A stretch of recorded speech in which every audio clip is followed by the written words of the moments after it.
नमस्कार मित्रों, आदर्श शिक्षण संस्थान जोधपुर की तरफ से ऑनलाइन कक्षा में आप सबका हार्दिक स्वागत, अभिनंदन। कक्षा 10वीं, विषय हिंदी, पाठ संख्या 2, तुलसीदास लक्ष्मण परशुराम संवाद, पाठ संख्या 3। इस पाठ में प्रमुख रूप से चौपाई छंद का प्रयोग हुआ है। दोहा छंद, ओज का अर्थ होता है उत्साह, गुण इसमें विद्यमान है। ये शैली अर्थात इसको गाया जा सकता है। शब्दार्थ की तरफ ध्यान देंगे। कालू का अर्थ होता है काल, क्षमई क्षमा, खर तलवार, ऋण मुक्त, मोही मुझे, विप्र ब्राह्मण, स्वयं संकेत, भानु सूर्य। चौपाई क्रमांक 5 की तरफ हम सबका ध्यान। तुम तो कालु हाथ जन लावा, बार बार मोहि लागी बोलावा, सुनत लखन के वचन कठोरा, परसु सुधारी धरेव कर घोरा। अब जन देई दोष बहु लोगु, कटुबादी बालक बदजो, बाल बिलो की बहुत में बाचा, अब यहु मरनिहार भा साचा।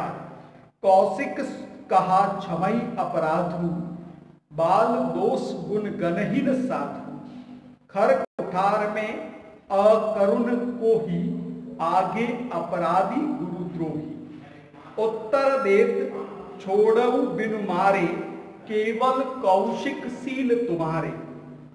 न त एही काटी कुठार कठोरे, गुरु ही पूरिन होतौ श्रम थोड़े। दोहा, गादी सुनु कह हृदय हसी, मुनहि हरि अरई सूझ। अयमय खांडन ऊख में, अजहुन बूझ अबूझ। भावार्थ, लक्ष्मण परशुराम जी को प्रत्युत्तर देते हुए कहते हैं कि आप तो जैसे मृत्यु को हाँक कर लाए हैं, बार बार मुझे बुलवाना चाहते हैं। लक्ष्मण के कठोर वचनों को सुनकर परशुराम ने अपने परशु को उठाया और भय दिखाते हुए बोले, अब लोगों मुझे दोष मत देना। कड़वे वचन बोलने वाला यह बालक वध करने योग्य है। बालक समझकर इसे मैंने बहुत प्रकार से देखा परखा। अब यह सत्य कह रहा हूं कि मेरे हाथों निश्चय यह बालक मारा जाएगा। कौशिक नंदन विश्वामित्र ने कहा, इसके अपराधों को क्षमा कीजिए। मुनि और साधु लोग बालकों के गुण दोषों की गणना अर्थात गिनती नहीं करते हैं। परशुराम ने कहा, मैं क्रोधी स्वभाव वाला हूं, इस कारण दया रहित हूं। मेरे तलवार और परशु भी मेरे साथ रहने के कारण वे भी दया रहित और क्रोधी स्वभाव वाले बन गए हैं। मेरे सामने मेरा अपराधी और गुरु के कार्य में विघ्न डालने वाला गुरुद्रोही खड़ा है। इसे प्रत्युत्तर दूंगा, बिना मारे इसे मैं नहीं छोड़ूंगा। केवल विश्वामित्र तुम्हारे चरित्र को देखकर मैंने अब तक इसे नहीं मारा, नहीं तो इसी परशु से मैं इसको काट कर इसके टुकड़े टुकड़े कर देता और गुरु के ऋण से अल्प परिश्रम से ही ऋण मुक्त हो जाता। दोहा भावार्थ, विश्वामित्र ने मन ही मन में कुछ कहा और वे हंसने लगे। मन ही मन में उन्होंने कहा, मुनि को सब कुछ हरा ही हरा दिखाई देता है, अर्थात एक समान दिखाई देता है। लोह खंभ और ईख दंड में जो अंतर है, वह अंतर मुनि परशुराम को दिखाई नहीं दे रहा है। अब तक वे जानकर भी अनजान बने हुए हैं। अर्थात साधारण पुरुष होता तो वह परशुराम के सामने इतना बोल नहीं पाता, जबकि लक्ष्मण वीर पुरुष हैं और वे उनके साथ इतना वार्तालाप कर रहे हैं। चौपाई क्रमांक 5 प्रथम पंक्ति में क्रमशः पहली पंक्ति में तुम तो काल हाकु जनु लावा, जनु शब्द है उत्प्रेक्षा अलंकार का वाचक शब्द है, इसलिए यहां पर उत्प्रेक्षा अलंकार प्रयोग किया जाएगा। बार बार शब्द पुनरुक्ति प्रकाश अलंकार के अंतर्गत आता है। एक शब्द की आवृत्ति 2 बार होने के साथ ही उसका अर्थ भी वही रहता है। दूसरी पंक्ति में यहां घोरा शब्द, घोरा का अर्थ होता है घोर, भय दिखाना, इसलिए यहां पर भयानक रस का प्रयोग किया जाता है। तीसरी पंक्ति में कटुवादी बालक बद जोगु में उदाहरण देकर संबोधित किया गया है, इसलिए यहां पर उदाहरण अलंकार होगा। इससे अगली पंक्ति में बाल बिलो की बहुत में बाचा, क्रमशः बा वर्ण की आवृत्ति भी यहाँ पर 2 से अधिक बार होने के कारण अनुप्रास अलंकार होगा। साथ ही साथ यहाँ पर उदाहरण अलंकार का भी प्रयोग किया जाएगा। दोष गुण, इससे अगली पंक्ति में दोष और गुण क्रमशः विलोम शब्द है। दोष का अर्थ कमी, गुण का अर्थ गुण। साथ ही साथ इससे अगली पंक्ति में अकरुण को ही, अकरुण शब्द का अर्थ होता है दयारे, कोही का अर्थ होता है क्रोधी, यह रौद्र रस का स्थायी भाव है। साथ ही साथ इसी पंक्ति बताया गया है गुरुद्रोही, अर्थात लक्ष्मण को गुरु का दुश्मन बताकर एक प्रकार से उनके ऊपर दोष का आरोपण किया गया, इसलिए यहाँ दोषारोपण का भाव निहित है। सबसे अंतिम पंक्ति अगर चौपाई क्रमांक 5 की देखें तो काटी कुठार कठोरे, इस पंक्ति में विभत्स अर्थात चित्कार मुख से निकल पड़े, इस प्रकार का स्थायी भाव यहाँ पर प्रयुक्त हुआ है, इसलिए यहाँ पर विभत्स रस का प्रयोग किया जाता है। दोहा छंद में क्रमशः हृदय हसी मुनहि हरि अरई सूज में मुहावरा का प्रयोग किया गया है। हृदय हसी शब्द में क्रमशः ह वर्ण की 2 बार आवृत्ति होने के कारण अनुप्रास अलंकार का प्रयोग किया जाता है।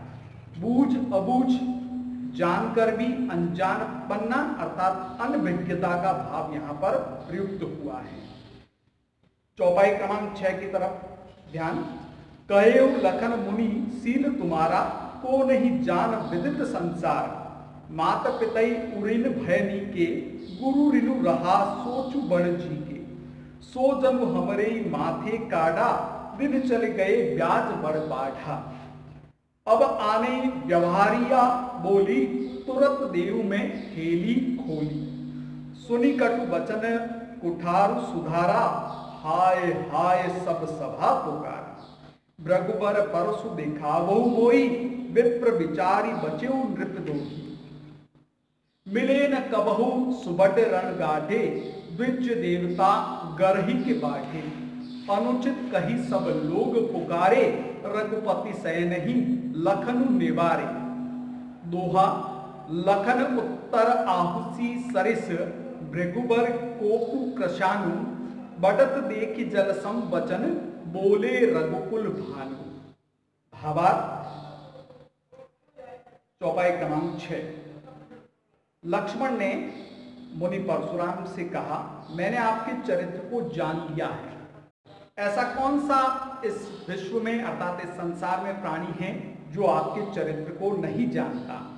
आपने अपने माता पिता के ऋण को किस प्रकार से चुकाया, अर्थात पिता की आज्ञा से आपने माता का मस्तक काट दिया और फिर पितृ हत्या का प्रतिशोध लेने के लिए आपने सहस्त्रबाहु की भुजाओं को निर्ममता पूर्वक काट दिया और आप किस प्रकार से अपने मातृ एवं पितृ ऋण से मुक्त हुए, यह भी मैं जानता हूं। आपके मन में बहुत समय से आप सोच रहे थे कि गुरु के ऋण को चुकाया जाए और वह दोष भी आपने मेरे ऊपर लगा दिया।